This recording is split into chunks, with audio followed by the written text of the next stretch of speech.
Commentary சைடில் இருந்து 2 பேர் பேசிக்கிட்டு வராங்க. வேட் பேரட்டும் ஜோவும் ஆடியன்ஸ் சைடு வழியாக பேசிக்கிட்டு ஸ்மாக் டவுனோட பெருமையாக பேசிக்கிட்டு வராங்க. அவங்க பேசிக்கிட்டே வந்து கமெண்ட்ரி செக்ஷனில் வந்து உட்காடுறாங்க. அதுக்கப்புறம் பேக் ஸ்டேஜில் என்ன நடக்குதுன்னு கேட்டிங்கன்னா, ஸ்டிஃப்னி ஸ்டாட்டன் வராங்க. இன்றைக்கி அவங்களுக்கான மேட்சுக்காக வராங்கன்ற மாதிரி காமிப்பாங்க. அங்கே வந்து பெய்லி கூட நடக்க போகுதுன்ற மாதிரி ப்ரோமோ காமிப்பாங்க. அதுக்கப்புறம் ரேமி ஸ்டுடியோ தான் ஸ்மாக் டவுனை தொடங்கி வைக்கிறாரு. ரேமி ஸ்டுடியோ ஸ்மாக் டவுனை தொடங்கும் போது அவர் பேச ஆரம்பிக்கிறாருன்னு கேட்டிங்கன்னா, இன்றைக்கி வந்து John Cena, Seth Rollins, CM Punk, Drew மேக்கர் யார் வேணாலும் இருக்கலாம். ஆனால் இதெல்லாம் வந்து 2006 வந்து ஒருத்தர் செஞ்சிட்டாரு. எல்லாரோட சாதனையை தாண்டி அவர் யாருன்னு கேட்டிங்கன்னா அப்படின்னு ஆடியன்ஸ்லாம் எட்டி எட்டி எட்டி எடிக்கிற பெருமைப்படுத்துறாங்க. அந்த இடத்துல கெவின் ஓவன்ஸ் வராரு. கெவின் ஓவன்ஸ் வந்த உடனே என்ன நடக்குதுன்னு கேட்டிங்கன்னா, ஹே ரே, நான் குறுக்கிட்டதுக்கு உன்ட்டு சாரி கேட்டுக்கிறேன். ஆனால் வந்து நான் இங்கே வந்து ஒரு விஷயத்த சொல்ல விரும்புகிறேன். நீ எப்படி ராயல் ரம்பிளில் ஜெயிக்க போகிற, நீ எப்படி ராயல் ரம்பிளில் ஜெயிச்சு யார் கூட மோத போகிற அப்படின்ற கேள்வியெல்லாம் பல கேள்விகள் இருக்குது. ஆனால் அதை பற்றி நான் கேட்கணுன்ட்டு தான் நான் இங்கே வந்திருக்கிறேன். நான் என்ன சைல்டு ட்ரீமான ஸ்டீவ் அஸ்டினோட மோதினா அதையும் நான் ரிசல்மேனியில் மோதிட்டேன். அதுக்கப்புறம் என்னோட ஃப்ரெண்டோட சேர்ந்து நான் டாக் டீம் சாம்பியன் ஜெயிச்சிட்டேன். அது மட்டும் இல்லாமல் இப்போ வந்து எல்லாத்திலோட சிறந்த சாம்பியனை நான் வச்சுருக்கேன். நான் தான் இங்கே சிறந்த சாம்பியன்ற மாதிரி சொல்கிறாரு.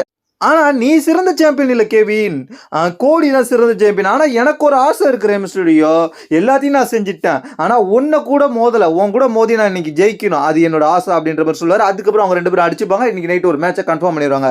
அதுக்கப்புறம் பேக் ஸ்டேஜில் பெனிகே பிளேயரும் நயமியும் பேசிக்கிட்டு இருப்பாங்க. அதுக்கப்புறம் என்ன நடக்கும், அவங்க மேட்சை பற்றி பேசிக்கிட்டு இருப்பாங்க. அதுக்கப்புறம் பேக் ஸ்டேஜில் ரேமி ஸ்டுடியோ வந்து ஸ்மாக் டவுன் மேனேஜரை பார்த்து எனக்கு இன்னைக்கு இந்த மேட்சை கன்ஃபார்ம் பண்ணி கொடுன்னு சொல்லுவார். அதுக்கப்புறம் என்ன நடக்கும், கோடி ரோட்ஸ் எனக்கான செக்மெண்ட் என்னன்ற மாதிரி கேட்பாரு.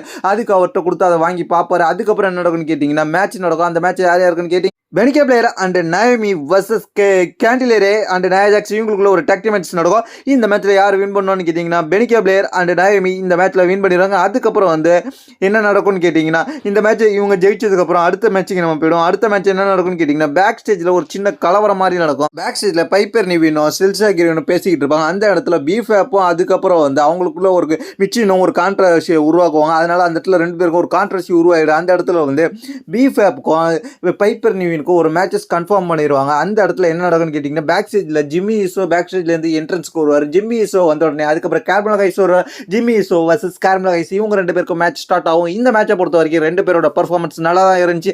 இந்த மேட்ச்சில் ஒரு கட்டத்தில் ஜிம்மி ஈசோ தன்னோட ஃப்ராக் பிளாஷை போடக்குள்ள அதை கோட் பிரேக்கராக கட் பண்ணி விட்டுருவார் கார்மெலோ ஹைஸ். அதுக்கப்புறம் கார்மெலோ ஹைஸ்க்கு ஒரு ஸ்பேரை போட்டு இந்த மேட்சை முடிச்சிடலான்னு பார்க்குற நேரத்தில் என்ன நடக்கும்னு கேட்டிங்கன்னா, ஜாக் ஃபேக்டோ வந்து இப்போ ஒரு ஷாக்கிங்காக ஃப்ராக் பிளாஷ் போடுற நேரத்தில் ஜாக் ஃபேக்டோ வந்து இன்னொன்று என்ன நடக்கும்னு கேட்டிங்கன்னா, பின்னாடியே வந்து டேமாட்டாங்கோ ஜிம்மி ஈசோவை அட்டாக் பண்ணிடுவார். அதுக்கப்புறம் வந்து டேமாட்டாங்காவும்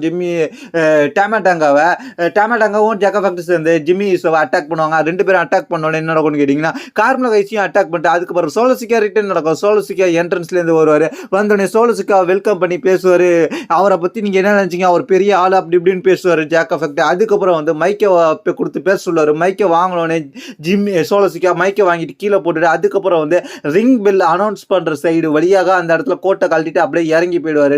ஜாக் ஃபேக்டரி என்னடா நடக்குது இங்கே அப்படின்ற மாதிரி ரொம்ப ஷாக்கிங்காக நின்று பார்த்துக்கிட்டு இருப்பார். உண்மையிலே வந்து இது ஜாக் ஃபேக்டருக்கு மட்டுமே இல்லாமல் எல்லாருக்குமே ஷாக்கிங்கான விஷயம். ஏன்னா சோலோசிக்கா வந்து தோத்ததுக்கு பற்றி பேசுவார்னு பார்த்தா அதை பற்றி பேசாமல் எதுவுமே பற்றி பேசாமல் ஆடியன்ஸ் மூவ் பண்ணோடனே அந்த இடத்த விட்டு கிளம்பிடுவார்.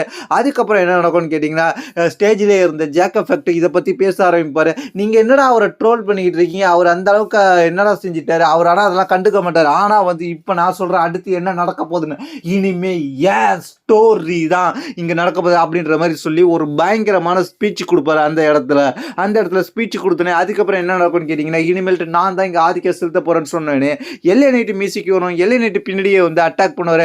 எல்ஏ நைட்டு 2 பேருமே டேமாட்டாங்கோவையும் ஜாக் ஃபேக்டரியும் மாறி அட்டாக் பண்ணுவார். மாறி அட்டாக் பண்ணோன்னே எல்ஏ நைட்டை என்ன பண்ணுவாருன்னு கேட்டிங்கன்னா, டேமாட்டாங்க காலில் பிடிச்சிக்க ஜாக் ஃபேக்டரி வந்து எல்ஏ நைட்டை போட்டு அடின்னு அடிக்க அதுக்கப்புறம் எல்ஏ நைட்டை காப்பாற்றுறதுக்காக யாரும் எதிர்பார்க்காத விதமாக பிராண்ட் ஸ்டோமன் அங்கே ரிட்டர்ன் கொடுப்பாரு.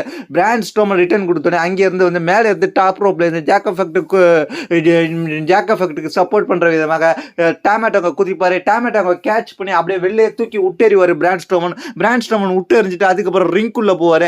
ரிங்குள்ளே போய் ஜாக் ஃபேக்டரை ஃபேஸ் டு ஃபேஸ் சந்திப்பார். ஏன்னா ஜாக் ஃபேக்டரியால் தான் பிராண்ட் ஸ்டோமன் கொஞ்சம் வர முடியாமல் இருந்துச்சு. அதுக்கு ரிவெஞ்ச் எடுக்கும் விதமாக இந்த செக்மெண்ட் நடந்துச்சு. இந்த இடத்துல என்ன நடந்துச்சுன்னு கேட்டிங்கன்னா, அதுக்கு ரிவெஞ்ச் எடுக்கிறதுக்கு விதமாக 2 பேரும் அடிச்சுக்க ரெடியாக இருந்த நேரத்தில் ஜாக் ஃபேக்டரோட காலை பிடிச்சி இழுத்து டேமாட்டோங்க வந்து ஜாக் ஃபேக்டரை காப்பாற்றி விட்டுருவாரு. அதுக்கப்புறம் சாண்டா எஸ்கோபார் வந்து தன்னோட டீமை வந்து மோட்டார் சிட்டி மிஷின் கனுக்கு எதிராக வந்து உற்சாகப்படுத்தி டீமை வந்து மோட்டிவேட் பண்ணி அப்படியே ரெடி பண்ணிக்கிட்டு இருப்பாரு.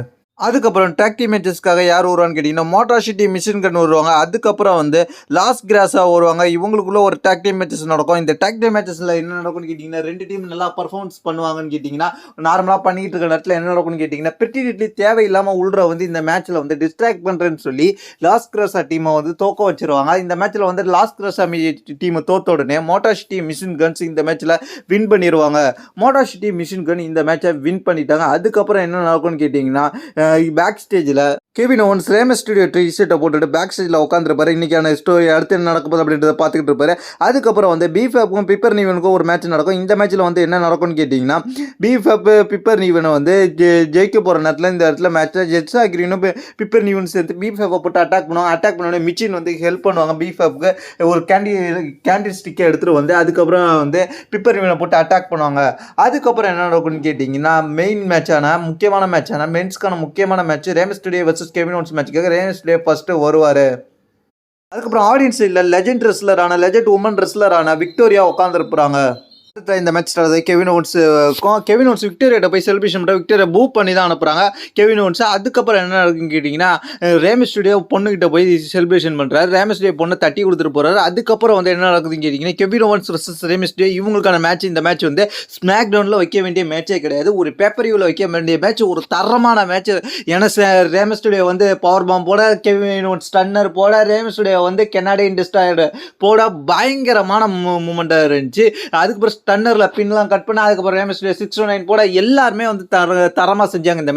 இந்த மேட்ச்சில் வந்து யாரோட இடையூறும் இல்லாமல் இந்த மேட்ச்சில் வந்து 2 பேரோட பர்ஃபார்மன்ஸ் எந்த இடத்துலையும் சின்ன துளி அளவு கூட குறையில. என்னை பொறுத்த வரைக்கும் ஒன்று தரமான மேட்சஸாக இந்த ஸ்மாக் டவுனில் மட்டும் இல்லாமல் இந்த வருஷத்தில் பார்க்கக்கூடிய இந்த வருஷத்தில் இத்தனை நாள் நடந்திருக்கே அதில் இது ஒரு தரமான மேட்சஸ். இந்த மேட்ச்சில் கெவின் ஓவன்ஸ் வந்து பவர் பாம் போட்டு இந்த மேட்சை வின் பண்ணிடுவார். வின் பண்ணி என்ன நடக்கும்னு கேட்டிங்கன்னா அதுக்கப்புறம் வந்து தன்னோட பேல் ட்ரைவ் மூவை போட போவார். யாருக்குன்னு கேட்டிங்கன்னா ரேமஸ் ஸ்டுடியோக்கு. அந்த நேரத்தில் கோடி ரோட்ஸ் வந்து காப்பாற்றிடுவார். கோடி ரோட்ஸ் வந்து என்ன பண்ணுவார்னு கேட்டிங்கன்னா கெவின் ஓவன்ஸ் அடிப்பார். கெவின் ஓவன்ஸ் அடிச்சு அதுக்கப்புறம் ஆடியன்ஸ் பக்கம் அடிச்சு தள்ளிட்டு போகலான்னு போவார். அந்த இடத்துல கமெடி டேபிளில் வச்சு அடிச்சுக்கிட்டு இருக்க நேரத்தில் ரெஃப்ரிலாம் வந்து இழுத்துட்டு போயிடுவாங்க. ரெஃப்ரிலாம் வந்து இழுக்க ஆரம்பிச்சு ஒரு பக்கத்தில் கெவின் ஓவன்ஸ் இழுத்துட்டு போயிடுவாங்க. கெவின் ஓவன்ஸ் வந்து ஆடியன்ஸ்க்கு நடுவில் ஒரு பெரிய டேபிள் மாதிரி இருக்கும். அந்த இடத்துல இருந்து சாம்பியன்ஷிப்பை தூக்கி காமிக்காரு.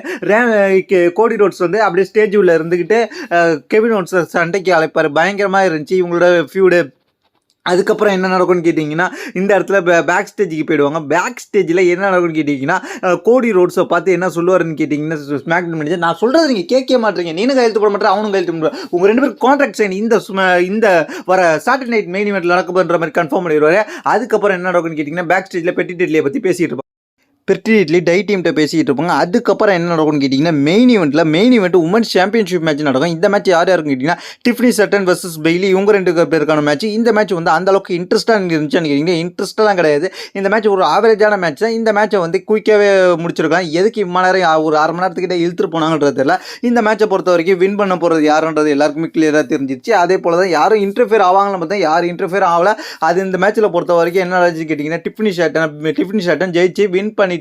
ஃபர்ஸ்ட் டிஃபெண்ட் சக்ஸஸ்ஃபுல்லாக டிஃபெண்ட் பண்ணிட்டாங்க. இதுதான் இந்த வாரம் ஸ்மாக் டவுனில் இருந்துச்சு. இதை பற்றி உங்களுடைய கருத்து கீழே உள்ள கமெண்ட்ஸ் பண்ணுங்க. தேங்க்ஸ் ஃபார் வாட்சிங்.